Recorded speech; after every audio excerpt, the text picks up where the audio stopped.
ତ ତଥାପି ଗୋଟେ ୱାର୍ଡ କହୁଛି ଏଗୁଡ଼ା କୁହାଯାଏ ଦାରିଆଣି। ତ ଏମାନଙ୍କୁ ସବୁ ଆଙ୍କ ଘରେ ଆଙ୍କର ବାପା ମା ସବୁ ଠିକ୍ ନଥିବେ ମୁଁ ଯାହା ଭାବୁଛି।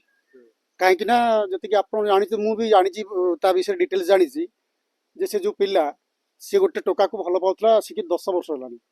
10 ବର୍ଷ ଭଲ ପାଇଲା ପରେ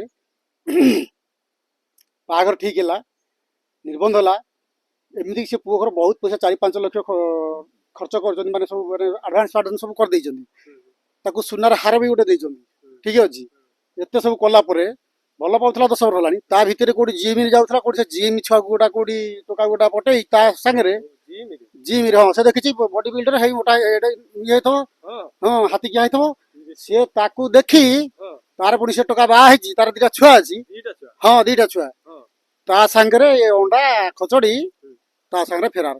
ଚିନ୍ତା କରିବା ଦରକାର, ତୋର ଯଦି ଯିବାର ଥିଲା, ତୋର ଯିବାର ଥିଲା ଭାଇ ନିର୍ବନ୍ଧ କାହିଁ କରୁଥିଲୁ? ତୁ ଭଲ ପାଇବାଟା ଆମେ ତ କଣ ଜାଣିଲୁ, ତୁ ଭଲ ପାଇବା କଣ ସବୁ ତମର ଆମେ ଜାଣିଲୁ। ନିର୍ବନ୍ଧ ପର୍ଯ୍ୟନ୍ତ କାହିଁ ଯାଉଥିଲୁ? ସେ ପୁଅର 5-7 ଲକ୍ଷ ଖର୍ଚ୍ଚ କାହିଁ କରୁଥିଲୁ? ତାପରେ ଗୋଟେ ସୁନା ହାର ଦେଇ ନେଇକି ପଳେଇ ଯାଇଛି। ସେ ଦବ କି ନ ଦବ ସେଟା ତ ଆମେ ଜାଣିନୁ, ଆମେ ଯଦି ଶୁଣିଥିଲୁ ନେ ପଳେଇ ଯାଇଛି।